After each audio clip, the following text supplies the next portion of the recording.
Hello guys, and welcome to another quick video. In this quick video, I'm going to be showing you how to stake your Tron on your Trust Wallet application step by step. Alright, let's get in. First of all, you're going to be opening up your Trust Wallet app. You'll be heading over to the Tron, which is on the Tron network. Most of the time, people forget that Tron could also be built on the BEP20, that's the smart chain network, or the wrapped Tron, which is built on the ERC20 network, that's the Ethereum network. So we're using the Tron we're using the Tron built on the Tron network.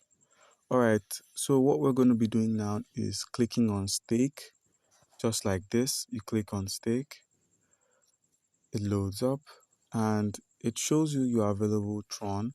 It shows you how much you've staked. It shows you the minimum amount of Tron you can stake. It shows you the lock time and I think the profits over time or something.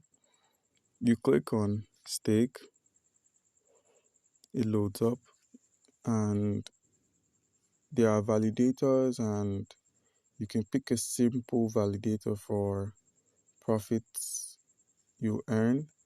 I'll be going with Tron Link, and I'll be entering about 3 TRX, clicking on continue again. A smart contract call comes up. There's going to be 0 network fees, and yeah, you click on confirm, it loads up, and a notification appears on your Tron, as you can see, saying stake, and boom, it's done, guys. We've staked 3 extra Tron to the 10 that was already staked, making it 13. Reload, reload, and yes, if you go back and check your staked, you can see 3 there, and you can also see 10 frozen Tron as well.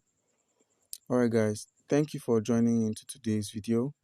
Comment down below if you have any questions concerning how to stake your Tron on your Trust Wallet application.